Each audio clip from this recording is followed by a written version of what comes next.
ఏడొకడు. Sir అక్క బాగుందా sir? ఏందమ్మా ఇద్దరు మంచి దోస్తులైనట్టున్నారు. అవును సార్. ముస్తఫా ఇడిచిపెట్టకు చాలా బ్రిలియంట్ బాయ్. ఆడియో తీఫుని పట్టుకోకుండా నిద్రపోడు. అయితే చివరి వరకు తమరు పట్టుకోరు. మనోని మకంలో కళ తాండా మాడుతుందిలే. ఏని ఏరియా ఇన్స్పెక్టర్ గా ఉన్నంత వరకు మనకి ఏ ప్రాబ్లం ఉండదు మావా. చూడు పట్టాసు, యా. సర్టిఫికెట్ తీసుకుని మిగతా వాటిని కాల్ చేసి వచ్చేసి నా ఫైల్ మాత్రం మిస్ అయితే డౌట్ వస్తుంది. బ్రో అమ్మాయి సైలెంట్ అయినా థాట్స్ వైలెంట్ బ్రో. ఓ అర్థమైంది. అంటే ఆ అమ్మాయి చెప్పినట్టు ఫైల్ తీసుకుని తగలెట్టేసి వచ్చేసారు. ఇదేగా నీ ఫైలు, ఇదిగో. Thank you. పర్లేదు, ఉద్యోగం వెంటనే మానేయకు సరేనా? కొద్ది రోజులు వెళ్లి నిదానంగా మానేస్తే డౌట్ రాదు, ఓకేనా? పిలిచావా? లేదే. పర్లేదు గానీ పంచర్ ఏమో మావ నువ్వు కష్టపడి ఫైల్ తెచ్చిచ్చావు కదా, తనకి నీ మీద ఫీలింగ్ వస్తుందేమో జాగ్రత్త అన్నాడు. Cylinder basically I don't like all this nonsense. పోరా. Cool buddy, thank you. ఆ పోరు నన్ను పోరా అంది.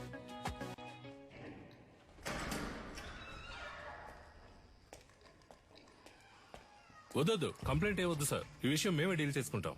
నీలన్, నువ్వు చెప్పిన అమ్మాయి డీటెయిల్స్ మొత్తం కలెక్ట్ చేశాను. ఒరిస్సాలో ఉన్న గార్లీపుట్ సబ్ జైల్లో 6 ఏళ్లు ఉంది. ఆ తర్వాత అక్కడ నుంచి దేజా జైలుకి మార్చారు. ఇంకొన్ని డీటెయిల్స్ అడిగాను.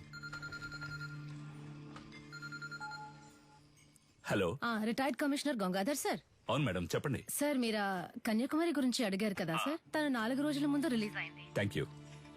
నీలన్, తను రిలీజ్ అయి 4 రోజులైంది. నువ్వు అనుమానించింది కరెక్టే, వచ్చింది కన్యాకుమారి.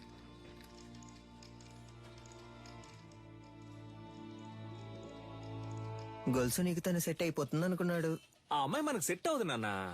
తనకేమో 70K, తనకి మంత్లీ 90K సంపాదించి తీసుకొచ్చేవాడే సెట్ అవుతాడు. ఇప్పుడు మన రేంజ్ కి బాగా కష్టపడి కష్టపడ్డవా నాన్న? దొంగతనం చేయడం మామూలు మ్యాటరా? అదెంత కష్టం. అవును, మన వృత్తి కష్టమే. అలా కష్టపడి తీసుకొచ్చే డబ్బుతో బుద్ధిగా కాపురం చేసే అమ్మాయి అయితే ఓకే. లేదా రోజు మనతో పాటు డ్యూటీకి వచ్చి పార్ట్నర్ గా పనిచేసే అమ్మాయి అయితే డబ్బులు ఓకే. నానా, నిన్ను పెంచినందుకు నేను ఎంతో గర్వపడుతున్నాను రా. థ్యాంక్ యూ బడి. అదంతా సరే గాని లవ్వు లేదు, డబ్బు లేదు, ఇంత రిస్క్ తీసుకుని తగలెట్టేసి వచ్చారే. సీసీటీవీలో మీ ఫేసులు బుక్ అయితే గలసా కెమెరా చూడగానే ఈయ నిక్కిలించడానికి మేమన్నా జూలో ఉండే కోత. ఎవడ్రా వీడు కోతిలాగే ఉన్నాడు? సార్, ఇక్కడ ఒక ఫేస్ కనిపించింది. డాడ్, మన ఎంఎంఏ వెబ్సైట్ ని అన్నిటిని బ్లాక్ చేశారు. టెక్నికల్ డిపార్ట్మెంట్ నుంచి నాతో మాట్లాడారు. ఏమైంది డాడ్? What's happening? నేను చూసుకుంటాను, నువ్వు వెళ్ళు. ఇంకొకడు ఫేస్ ని కవర్ చేసుకుని క్లవర్ గా ఎస్కేప్ అయ్యాడు సార్.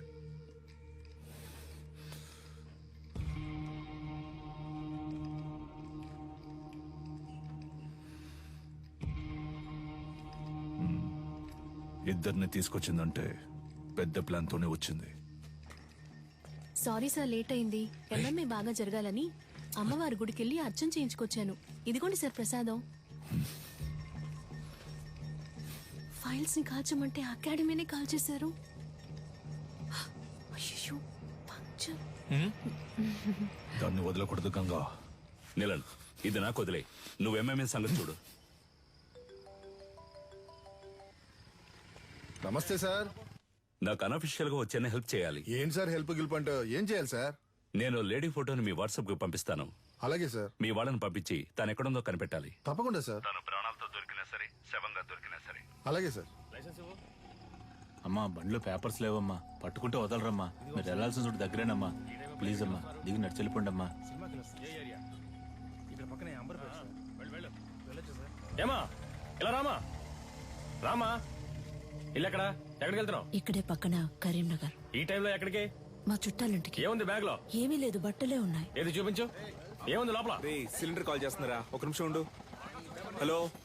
తీసుకురావడానికి ఒంటరిగా వెళ్ళమంటే కూడా ఎవరో లేడీని తీసుకెళ్ళా. నేనెవరో తీసుకుపోలా. తీసుకుపోలా. సరే, కేర్ఫుల్ గా ఉండు. మమ్మల్ని చూసుకోవడం మాకు తెలుసు సార్. నేను ఒకసారి ఊతాను సార్, ప్లీజ్ సార్. నేనా? రే ఉండరా, నాన్నే ఫస్ట్ రా. జాగ్రత్త, మెషిన్ ఊదపోయి మింగేస్తావేమో.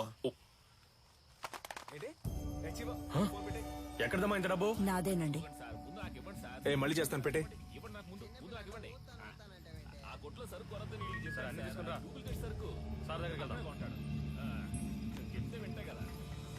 స్టేషన్ సార్ ఏం సార్, తోలే వాళ్ళకైతే తాకూడదు, వెనక కూర్చొని వచ్చే వాళ్ళు తాగొచ్చు కదా సార్. మీకు కావాల్సిందేగా, తీసుకోండి ప్లీజ్ సార్. Phone sir. నన్ను వెళ్ళి ఇంటికి వస్తా. వచ్చేటప్పుడు నాకు వాటర్ పట్టరా. సార్, ఆవిడ దగ్గర బోల్డంత డబ్బు ఉంది సార్. చూడడానికి అదో టైప్ గా ఉంది సార్. ఎవరు లేరే సార్? వెనకాల రమ్మన్నా సార్. ఇక్కడే ఉంది సార్. సార్ అది సార్ ఈవిడే సార్. సరిగ్గా చూసావా? ఈవిడేనా? అవును సార్ ఈవిడే సార్. హే,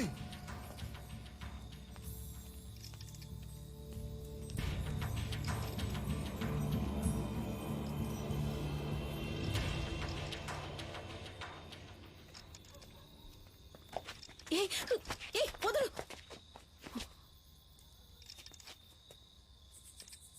చూడు, చూడ్డానికి వయసులో పెద్దదానిలో ఉన్నావు. మర్యాదగా బ్యాగ్ ఇచ్చేసి వెళ్ళిపో, అదే నీకు మంచిది. ఏంటి ఇవో.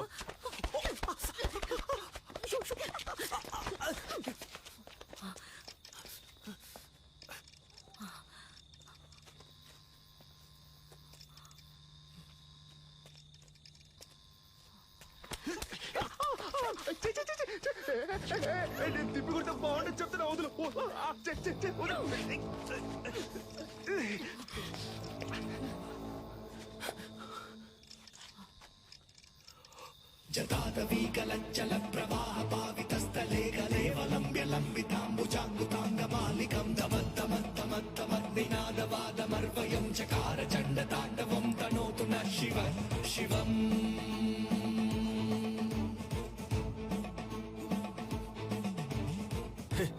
భయపడ్డావా? ఏదో మంచి మూడ్ లో ఉన్నాను, అందుకే వదిలేస్తున్నా. పో పో. అమ్మా, ఏం పీకింది. గొలుసా, ఎవరో తెలిసిన వాళ్ళు వస్తున్నట్టున్నారా? ఏంటి బ్రో, ఏదైనా వర్కౌట్ అయిందా? అదేం లేదు మావా. వెళ్ళానా, ఆవిడ మామూలు మనిషి కాదు మావా. ఓ 10-15 మంది సెట్ చేసి పెట్టింది. నేను మన స్టైల్లో ఒక ఆట ఆడుకొని వచ్చాను.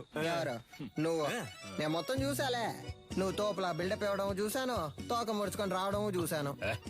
ఫీల్ అవుతున్నాడు కదా. ఉచ్చ పోసుకోవడానికి ఆగినప్పుడు నేను గొలుసు చూసేసామే. ఎవరితోనూ చెప్పకు.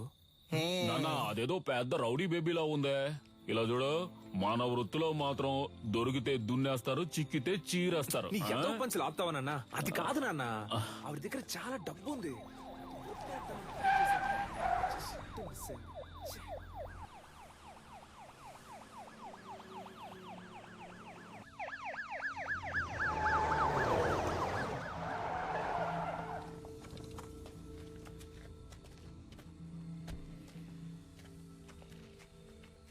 సార్, మీరు పంపించిన ఫోటోలో ఉన్న ఆవిడ్ని కనిపెట్టాం. కానీ పట్టుకోబోయేటప్పుడు ఏంటో చెప్పయ్యా. తలకి దెబ్బ తగిలి చచ్చిపోయింది. మాకు దొరికిన ఆ పని చేసేవాళ్ళం అయ్యా. బాడీని మేడ్చల్ కూడా తీసుకురా, అక్కడ మాట్లాడుకుందాం. Okay sir. దాన్ని తీసుకెళ్లి అప్పగిస్తే మనకు వచ్చేదేం లేదు. దాన్ని మనమే లేపేస్తే దాని దగ్గర ఉన్న డబ్బన్నా కొట్టేయచ్చుగా. రే, త్వరగా కంచి బయలుదేరుతాం. ఇల్లు కరు. దక్షిణ భారతదేశంలోని తమిళనాడులో ఉద్భవించిన మొదటి ఆత్మరక్షణ కళ అడిమురైలోని సైలాత్, కరహతి, మల్లు వంటి యుక్తులే ఈ రోజు ప్రపంచంలోని పలు దేశాల్లో సిలాత్, జూడో, కరాటే, అఖీడో అని రూపాంతరం చెందాయి. మన మోయితాయి కూడా అడిమురై నుంచి వచ్చిందే. తెల్లదొరలు భారతదేశాన్ని ఆక్రమించిన వెంటనే అడిమురైని నిషేధించారు. ఆ తరువాత మెల్లమెల్లగా అడిమురై కనుమరుగయ్యింది. ఈ కాలంలో ఇంత నైపుణ్యంతో ఆ కళను ప్రయోగించే వారిని చూస్తుంటే ఆశ్చర్యంగా ఉంది.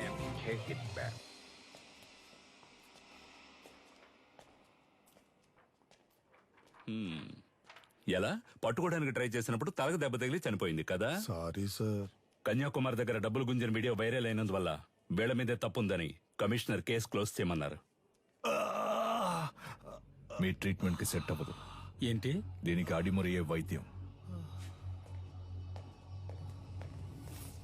అకాడమీలో ఫైర్ అయినందువల్ల ప్లేయర్స్ కి సేఫ్టీ లేదని ఎంఎంఏని ఆపేయమంటున్నారు.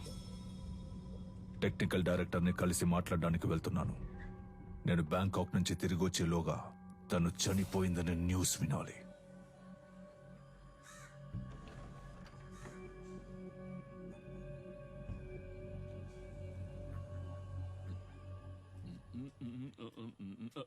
ఎవరమ్మా నువ్వు? ఏం కావాలి? వీడు చిన్నోడు పంచర్, వీడు పెద్దోడు పటాసు, నేను గొలుసు. ఎలా ఉన్నారు నా వారసులు? నీ దగ్గర ఎంత కొట్టేశాడమ్మా? చెప్పమ్మా, ఇచ్చేస్తాను. ఇలా ఇంటికొచ్చి కొట్టే పని పెట్టుకోవద్దు, గౌరవం పోద్ది. ఇదేంటి కత్త?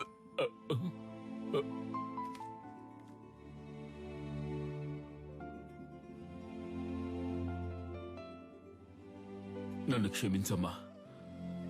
నా పరిస్థితి అటువంటిది. మరో దారి లేక దొంగగా పెంచాను. ఇక లేడనుకున్నాను. వాణ్ణి మళ్ళీ నాకు చూపించారు. మీకెలా? వాడెక్కడున్నాడు? బ్రో పెద్ద తీ బ్రో. పెద్దొండా ఇది ఓకేనా చూడు. ఎందుకు నా కోతిలో లాక్కుంటావు? అడిగితే ఇస్తానుగా. బ్రో మెక్కే విషయంలో నేను కోతినే బ్రో. అందులో డౌటే లేదు బ్రో. బ్రో నాకు చాలా సేపటి నుంచి లైన్ వేస్తున్నాడు. వాడి గోల ఏంటో చూసి వస్తా. కిండర్ జాయ్ ఉందా? లేదా మరెందుకు కొట్టు పెట్టుకుని ఉన్నావు? ఏంది డార్లింగ్, చాలా సేపటి నుండి నన్ను గుర్రమని చూస్తున్నా. ఈ కోతి ముఖం నువ్వేనా అని చూస్తుండా. రేయ్ నేనే రాదే. ఆ పిక్సెల్ ఏంటి, కొత్త మొబైల్ కొనుక్కోవచ్చుగా. అకాడమీని తగలెట్టి ఎలా ఎటకారంగా మాట్లాడుతున్నాడు చూడు. బ్రో అక్కడ మీరు తగలెట్టింది మనమేం తెలిసిపోయింది బ్రో. త్వరగా రా బ్రో. పారిపో.